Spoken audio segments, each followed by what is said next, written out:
on the Department of Housing and Community Development's Baltimore Builds Workshop Series, webinar series. My name is Eric Lee, and I am a Neighborhood Development Officer in the city of Baltimore for the Northeast region. We're joined by Kelly Backla, who is a Neighborhood Development Officer for the Park Heights area and surrounding areas. And then we also are joined by Teresa Stevens, who is our Director of Outreach and Marketing, Community Outreach and Marketing. And then our tonight's presenter is David Fielder, who is the Director of Office of Rehabilitation Services. We thank you for being part of this evening's workshop. It is focused tonight on home repair loan and grant programs. As you saw the announcement, the meeting will be recorded and available within about 48 hours on our DHCD YouTube channel, which we'll put that link in the chat later on. As I said, the presenter tonight is David Fielder. He is Director of Office of Rehabilitation Services. After his presentation, we will have a question and answer period. Please feel free to enter your questions into the chat during the presentation, and we will address everyone's questions to the best of our ability after the presentation. Please put yourselves on mute if you haven't done so already, so that there isn't any feedback from speakers. And other than that, we are ready to go. I imagine that the presentation will be somewhere between 20 and 30 minutes, and question and answer about 30 minutes. We're scheduled to be on until 6:30. So once again, thank you. And I'm ready to turn it over to David Fielder, Director of Rehabilitation Services. Hi, everyone. Good evening. Thanks, Eric, for introducing me. Thanks, everyone from the city for putting this together. Like Mr. Lee said, my name is David Fielder. I'm the Director of the Office of Rehabilitation Services. We are an office in the city that assists homeowners with home repair needs. And we do that through different loans and grants that we can offer. And to kick it off, I'll share my screen and I'll start my presentation. And like Eric said, at the end, we can take any questions that anyone has. So I will share my screen. And we'll get started. So tonight we'll be talking about the Office of Rehabilitation Services and what we can offer folks who are homeowners, and the services that we provide in conjunction with what we offer. So the presentation this evening, where we'll go with the presentation, I'll start out with who we are and what we do, the loan and grant opportunities that are available to folks. I'll get into some typical repairs that we normally handle. I'll look at our process, so folks have an understanding of what it takes to access this funding. And then at the end, we can have questions and answers. So who we are, we're the Office of Rehabilitation Services. The office is made up of a director, who's me. There's a construction supervisor. That person oversees a staff of 6 field staff people. Those are rehabilitation technicians. Those are the folks that assess the repair needs and help the homeowner with the scope of work and finding contractors and getting it to a settlement process. We also have 2 underwriters that assist with the determining what someone's affordability is. That would be how much we'd be able to offer a loan or a grant, and then they would help that homeowner through the settlement process. And then we obviously have support staff that really help us make things work in our office and keep things together. We're located on the 11th floor of the Benton building.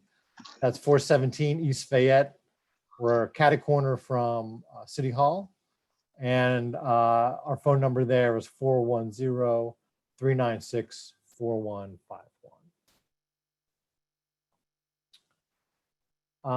So what do we do? The Office of Rehabilitation Services provides eligible low and moderate income homeowners funding to address home repairs. And these home repairs, typically come up when someone's owned a home for a long time. Maybe it's been hard to put together funding to do that new roof or a new heating system. And we could approach us, make an application, and we would see what we can do for you as far as provide funding for those common repairs that are larger repairs for someone to take on, like a roof, like a new heating system or a cooling system. Plumbing systems can go awry with the sewer system or the water line that comes into the house. And typically an electrical system might need some upgrading when there's a new heating or a new cooling system put in. And like you can imagine, these are larger ticket items that can be hard to find the funds to put together to get those accomplished. In addition to providing the funding, we also provide project management for those repair needs. And what I mean by that is we have field staff that would come out to Miss Jones. Miss Jones calls and says she needs assistance with heat. Her heat's out. So we would find out how much we can lend her. We would send out field staff that would make an appointment to go out to Miss Jones's house. They'd take a look at what the heating system looks like, if she has air conditioning hooked up to that, what that would look like, and assess the electrical panel needs for those appliances. And they would make sure that Miss Jones gets a couple of bids to have that work done. They would make sure that the numbers are appropriate costs. They would, ultimately, Miss Jones needs to make a decision on who the contractor is she wants to go with. But we would help make sure that she has bids to look at, pricing that's appropriate. We'd make sure that the work gets started appropriately, the proper permits get pulled, and Miss Jones gets the work done correctly to code. And then we would close out that project and get the contractor paid. So how do we do what we do? We have several loan products that we can offer folks. Those are the main sources of funding that we utilize to help folks get the repairs they need. And we do have some grant funding. The first loan product that is our bread and butter kind of loan is the deferred loan. The deferred loan, there are no payments necessary from the homeowner until the house is sold. Now, the homeowner could choose to make payments on that if they would like, but it is not necessary. And most folks choose not to make payments. There is a 3% interest on the loan amount for each year. So there is, the loan does increase 3% each year. The loan does come due when eventually the house is sold to someone else. Now, if Miss Jones would pass that property on to her niece or nephew or grandson or granddaughter, if that person is eligible, meets the same criteria Miss Jones did, that loan could keep on going and no payments would be necessary from the person that inherits the house. But again, there is a 3% interest on the principal amount of that loan. The second loan that we offer, and as our second bread and butter loan, is the emergency roof repair program. This is for folks that are 62 and over, years old and over. This is a 5-year forgivable loan. So that means if Miss Jones takes out a loan today, in 5 years from now, that loan goes away and becomes essentially a grant, and she owes nothing on that. If Miss Jones would decide to sell that property in 2 or 3 years, there would be some amount of payback on that loan. So it depreciates a little bit each year. And there's no interest on that loan. The next loan that we can tap into, there's some state loans that we work with. Our program is the state's agent in Baltimore City for their housing rehabilitation loans. So the first one is the Maryland Housing Rehabilitation Loan Program. This is similar to the deferred program, where it goes to help with general maintenance, be it heating or plumbing or electrical. Depending on the income of the homeowner, there may be payments may be necessary to be made on that loan, like any loan that you would get from a bank. Some of these loans are forgivable loans as well. Again, it would depend on how much money you are making. The next loan is the Accessible Homes for Seniors. This again would be a grant or a loan depending on the income level of the applicant. And this would be for folks that are 65 and over. There is a lead hazard reduction program through the state. There is also one through the city, and there will be a presentation, I believe in a week or so, on the city's lead hazard reduction program. But the state one works through my office, and that again would be a loan or a grant depending on your income level, and would address lead hazards in someone's house. Recently, we have announced the Affordable Housing Trust Fund. This is a grant program, and folks that are 55 to 64 years of age are eligible for this grant, and this is a citywide grant. To get into this program, you would need to be at 30% or below AMI, and I'll have some numbers for that a little bit later on in the program, what those income numbers are.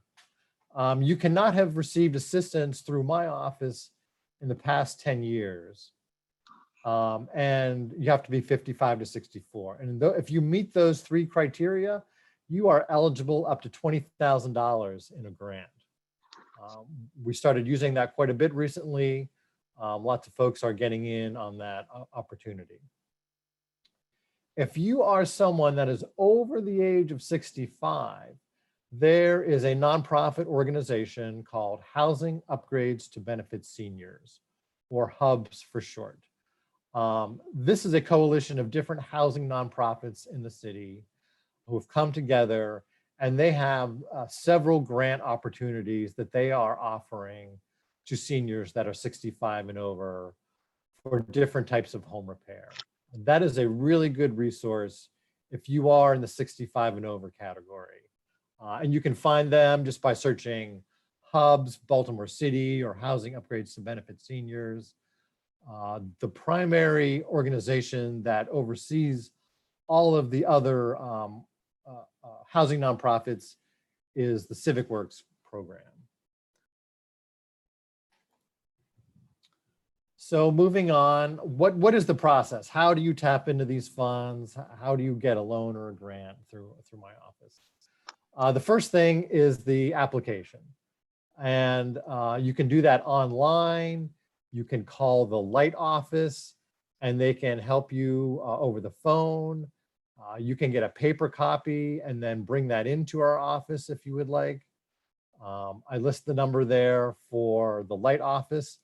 The Light office is the central intake unit for all of the housing programs in DHCD. When your application is turned in and you've turned in the documents that are required, you're in line to receive assistance. And if you have a situation where you're without heat or you're without water, or your roof is leaking to the point where you're collecting buckets of water, those are three items, those are three areas that we would consider to be emergency repairs. And you would get moved to the front of the line to address those. So we do have some criteria that defines what an emergency is. And we address those as quickly as we can. because your application is approved does not mean that you are approved for funding. Sometimes folks get confused on that. They'll call us up and say, hey, I talked to Light and they said that my application was approved. That may be so, but that does not mean your funding has been approved. And that would be the next step. So like moving on, the next step, once the application is approved, it comes through me. I assign it to one of my underwriters, and they're going to look at the financial information that you have turned in to determine your loan or grant eligibility. Once that has been established, the next step would be to be assigned to one of our 6 rehabilitation technicians. They'll give you a call, they'll set up an appointment, they'll come out to the house to take a look at what the needs are. We do follow COVID protocols. So, we mask up, we try to keep 6 feet from the homeowner. We ask that only the homeowner is at the property. If that's not possible, that other folks that are in the house maybe keep themselves to one room while we're conducting the visit. Once the rehabilitation technician has taken a look at what the problem is, they're going to generate a scope of work. They're going to help the homeowner find a reputable contractor that's licensed in the state of Maryland. We will get several bids to compare pricing. Ultimately, then the homeowner, it's their responsibility to choose a contractor that they want to go with. Once we have that selected, we can move on to the settlement process. And then the homeowner would come in, they'd sign the settlement documents, and they would get an order to proceed to start the work. Once the order to proceed is signed, the funding gets assigned through our fiscal department. The homeowner and the contractor are notified by the rehabilitation technician that, hey, we're good to go. The money's set aside. You can start the work. We would verify that the contractor has pulled the appropriate permits and those are in place. The contractor would then go ahead and do the work that has been established in the scope of work. Once that work is complete, the contractor would notify the rehabilitation technician. That person would come out and meet with the contractor and the homeowner. They take a look at the work. They make sure it's done appropriately. They make sure that the contractor has closed out any permits that they've opened. And the homeowner and the contractor and the rehabilitation technician then sign off that the work has been done appropriately, and then the contractor would be paid. So in a nutshell, that is the process of how someone taps into the funds, gets the funds assigned to them, gets a settlement, gets a scope of work, gets a contractor, gets the work done, and gets the contractor paid and the work closed out. So like I was indicating, there are income limits. And for the Baltimore City programs, which would be the deferred loan, the emergency roof repair, and the Affordable Housing Trust grant program, these are the income limits. And so what you're looking at, the first column there is saying, if you're a 30% or below the median income, depending on your income. The next one is 50% or below the median income, depending on your income. And the next one is 80% or below the median income based on your income. So you can see there for one person, if you're making $22,100 or less, you are below 30% of the area median income. And then if you're making $36,800, you're at 50% or below the median income. And then depending on how many people you have in your house, we would need to look at all the folks that live in the house and what everyone's total income is for the property. And that would go to determine what the income limit is for that particular household. And you can see that I'm saying that in this blue area, these are for the city of Baltimore programs. The state income limits are slightly different. For one person, if I can jump back and forth. So you can see for one person, for 30%, the city is 22,100 and for the state is 22,500. So there are some slight differences. Usually, as I put this together, it's mostly for the 30% median income, but the 50% and 80% are just about the same. There are a couple notes here at the bottom. Income limits for the 50% and 30% median income may be eligible for deferred principal and interest for the borrower. So there may be no repayment depending on your income for the state programs. And again, that's going to be on a case-by-case basis. For sure, if you are at the 80% median income, there would be a percentage on the principal that's going to accrue on the loan you take out. So the state programs are not quite as appealing as the city programs. But sometimes if you are really in need of several major repairs, we can put several of these different loan and grant opportunities together to get you in a position where we can take care of some major repairs you may be in need of. This is a screenshot of the how you get started with the application. And so this is using a program called Neighborly. This is the porthole where you would go to start to put together your online application. You then have the ability to upload your own documents. And then once you say, I'm good to go, I've filled everything out, I've uploaded everything, and you click go, then that would be sent to our staff and we would start to review what you've turned in. If something needs to be added or changed, we would reach out to you and talk you through making those changes.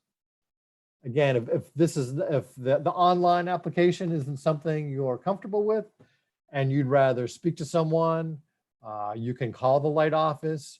You can also download an application, fill that out at your leisure and bring it into our offices and submit it in person.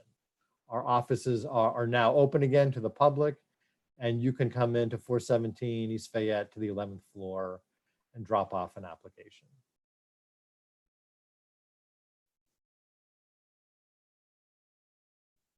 So that is how the Office of Rehabilitation works, and I am happy to take any questions that anyone has at this time.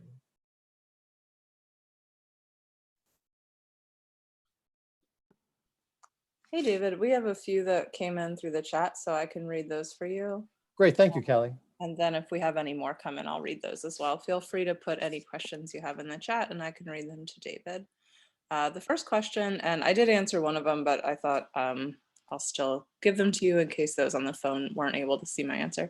The first two questions come from Tariq. The first is, are loans available to community developers?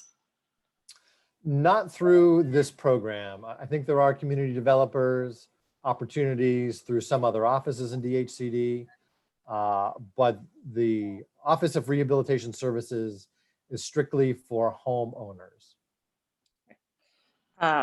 The second question is, from the same person, how can real estate agents be linked to homeowners wishing to sell their rehabilitated homes? That is a good question. I'm not sure I have an answer for that. You know, that may be a question that when someone is looking to sell, that they may present that information to the real estate agent saying, hey, I had recently had my roof upgraded, a new roof put on, or new HVAC upgraded. That'd probably be the best way to let your agent know that something has happened and that has increased the value of your home. Great. The next question comes from Aaron, and they ask, can VA home loans be used to purchase rehabilitated homes? Well, our loans are not for investment purposes. If you're using a VA loan and you're looking to buy a property, you may ask the seller, have you had any upgrades to the property recently? Any new HVAC, a new roof, new plumbing? So I think directly contacting the seller would be the best way to find out about any kind of upgrades that have occurred. Thank you. And a quick question, a person asked if you could again share one more time the contact information slide, just so they could get that information one more time. Absolutely. Kelly, if there are more questions, why don't we do those and then I'll go back to that. That sounds great. The next question comes from Charles Robinson, who I think I might know. So hello, Mr. Robinson, if that's the one, I think it is. Can you get help with a vacant home that you currently own? No, unfortunately, the loans are only available to homeowners, and the property needs to be your primary residence. So it would be the house that you currently live in, and your bills go to, and it can't be like a second house as an investment.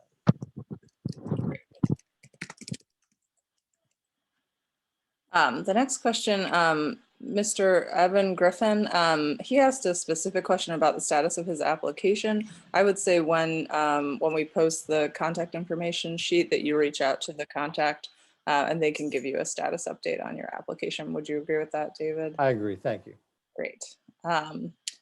And to Ree, who asked if this will be recorded and circulated because they missed the first half, I am putting the YouTube link into the chat right now, and that should be available hopefully by next week. And it was the Mr. Robertson. I thought so. Congratulations. All right.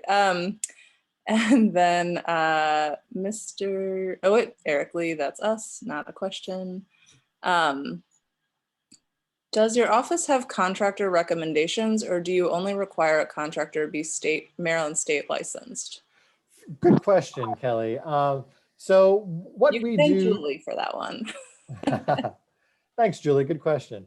So what we do to assist the homeowner the best we can, we do have a vetted list of contractors that are registered with the state, and if we can provide those contractor names to the homeowner to get bids from. If for some reason the homeowner has a contractor they've dealt with in the past and feels strongly that they'd like to use that particular contractor, we can accommodate that. There is a small process for us to take a look at their credentials, and they would have to get registered with the city's payment system. But for sure, a homeowner can suggest a contractor that they would like to use, as well as checking out our list of approved contractors. But I do want to stress, ultimately, it is the homeowners, it's the homeowner who will make the decision on the contractor, because ultimately the loan is with the homeowner. The next question, I think I can answer this real quick from, it says, can you give us the contact information for developers? We currently don't have any active development grants available. So I would recommend the best thing for you to do is sign up for our DHCD newsletter on the Baltimore City DHCD website. We can put that link in the chat as well. It's just a pop-up that comes up as soon as you go to our website. And that would give any information about grants that we have, properties that are available, et cetera, that come out. So I would recommend doing that. And I would also recommend looking at our YouTube page for the program that we did with Baltimore Community Lending, who might be able to give you some information on potential loan opportunities in the city.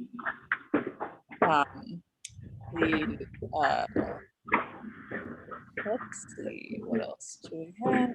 It's from Jamie. If your income is more than 80% median, are you not eligible for any programs through your office? You are not eligible if you're over 80% AMI. Great.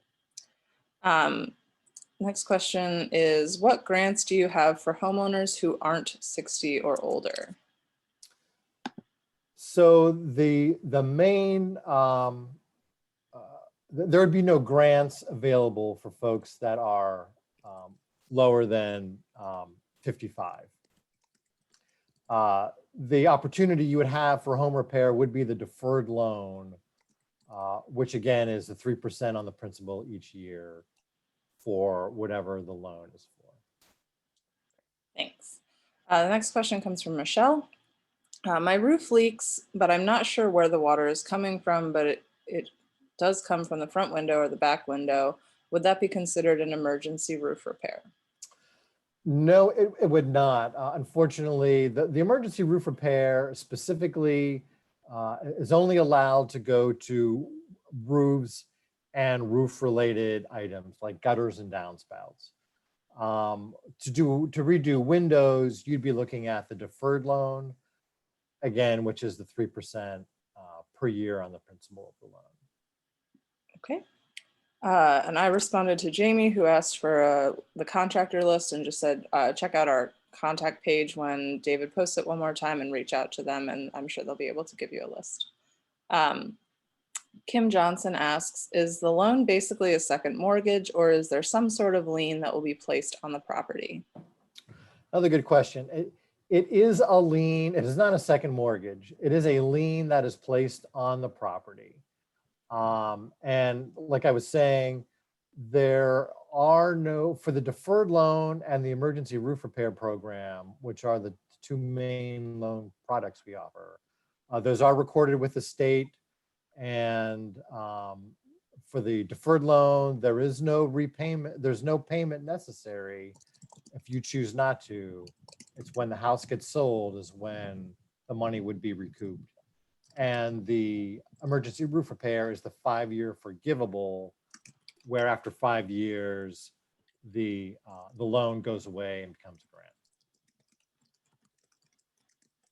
Okay.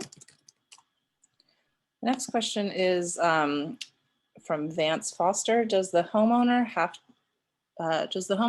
to approve the work before the final payment is released to the contractor?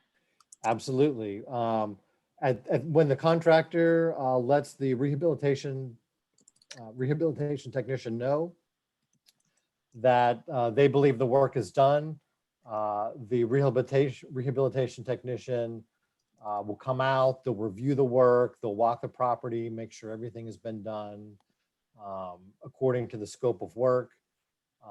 They will then sit down with Ms. Jones and say, okay, Ms. Jones, Mr. Smith, your contractor here, has done everything. I've looked at everything. I approve it. Do you agree that the work has all been done to your satisfaction?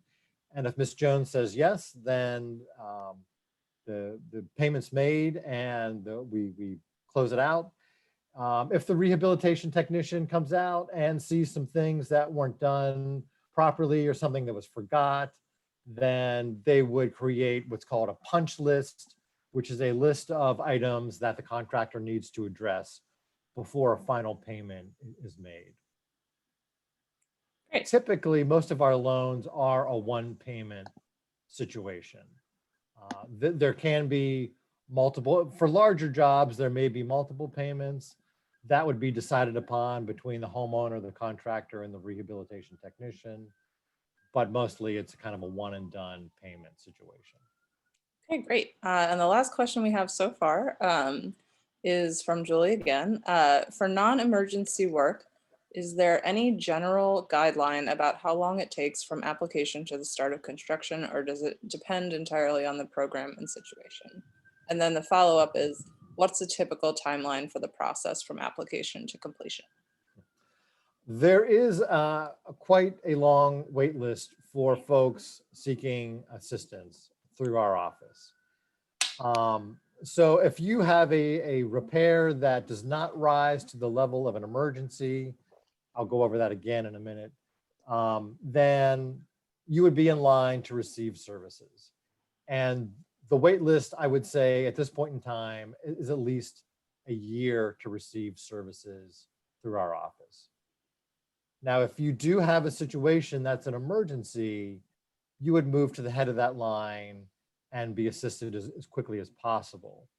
And the reason we have decided there are some repairs that are true emergencies, the reason for that is we feel that these specific repairs really make a difference in someone's living situation. If it's a roof, a roof is very important. We do not want to see water getting into someone's house because that can really lead to multiple other system failures in the house. So that is something that we've determined is an emergency and want to address right away. If you have a plumbing problem with a sewer line or water line, or if you're without a water heater, we've decided that those are very important repairs that really affect someone's living situation. If you're without heat or cooling, those are two other things we feel are very important to someone's ability to live comfortably. And then electrical problems typically come in combination with one of the other items that's being repaired. And so our definition of an emergency is someone who has a leaking roof to the point where they're collecting buckets of water. The next thing would be if you're without heat, especially in the wintertime. If it happens in the summer, if you come across that situation in the summer, we still want to address it quickly because the line gets long for heating repair in the wintertime. So we will address that in the summertime as well. If your air conditioning conks out and you are without air conditioning, we feel that in this point in time with our climate and living in Baltimore City, it's hot. And we feel that being without AC is just as important as being without heat in the winter. So we want to address that. If your sewer line goes up, if your water line breaks, obviously those are extremely important. If your water heater goes out, we want to help you have hot water as quickly as possible. And then if you have some major electrical malfunction, that would be something that would rise to the level of an emergency as well. Great. Okay, we have a few more questions that came in. The first question is, some companies require 1/3 payment at the time the repairs begin. How is that situation handled? Right. So the city provides no upfront payment for any work. If the contractors that we have worked with are on our vetted list, they understand how our payment system works, and they all have kind of agreed that they'll go along with that. If Miss Jones, if she comes to us with Miss Smith, who's her preferred contractor, and Miss Smith says, hey, I need 1/3 up front, then we wouldn't be able to work with that contractor. They would have to agree to either our typical system where there's a final payment at the end. Miss Smith, the contractor, could purchase materials and get the permit and kind of do some preliminary upfront work, some pre-construction work, and we could issue a payment for that. But Ms. Smith, the contractor, would have to show us that something has occurred, that she's incurred some expenses to generate a payment. Great. Kim Johnson is the next question. She says, if the loan isn't paid until the time of sale, and at the time of sale the seller is underwater with the original mortgage, how do you collect? Do you seize the property because of the lien that was placed on it? Excellent question. So that does come up from time to time. We have an internal committee that will look at those types of cases. So if Miss Smith, maybe she is ready to move out of that house, and find a different living situation. And she's underwater because of the deferred loan that she took out several years ago. Now there's interest on top of that. We would look at relieving partial, some of that, what is owed, or sometimes in some situations, case by case situation, we would look at relieving all of the debt that Ms. Jones owes. But there is a process that Ms. Jones would have to make her case to the committee of why she, why we should consider looking at relieving all of her debt or partial debt. Okay, great. Thanks, David. Next question is from Desiree Eads. Hi, Desiree. And she asks, is there a typical threshold or cap for the grant loan amounts? And then for the deferred loan program, is there a cap on the amount of interest that will be accrued? Great question. So for the deferred loan, there's a $25,000 cap. And the same for the emergency roof repair program. If someone needed to tap into both of those funding, there would be a $25,000 cap for both of those. And the reason for that is those are federally funded programs, and the federal guidelines dictate a $25,000 cap. Now we can combine that with some state money, which would go above the 25,000. I believe the state is around 50,000, and that would be on a individual basis. And then the grant opportunity I spoke of for folks 55 to 64, that's a $20,000 cap. So you could combine the $25,000 deferred loan plus the $20,000 grant from the Affordable Housing Trust, and you'd be eligible then for $45,000. Again, you would need to meet the criteria to tap into that Affordable Housing Trust grant. And the question about, is there a cap on the interest? No, there is no cap on the interest. Okay. Did we just lose David? I don't see him anymore. No, we lost Teresa. David, are you still on?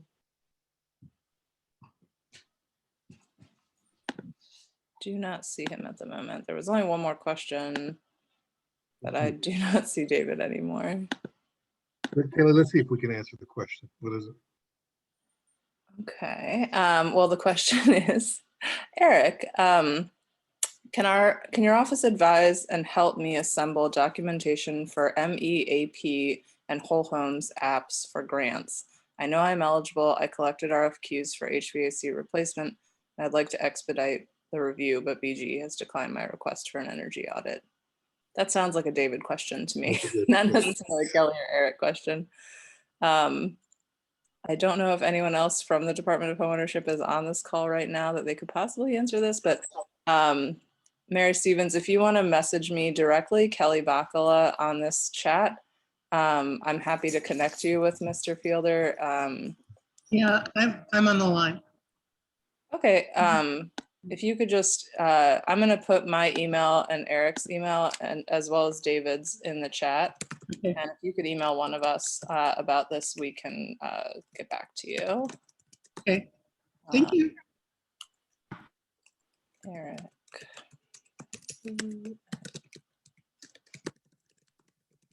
Well, with that, we might be done. Eric, I will defer to you. Okay. Once again, we want to thank everyone for participating in our webinar series, Baltimore Builds. The next workshop is on the 15th, next Wednesday at 5:30. Please register for it and join us on it's the lead hazard reduction program. And our contact information is in the chat. So if there's any other questions that you may have that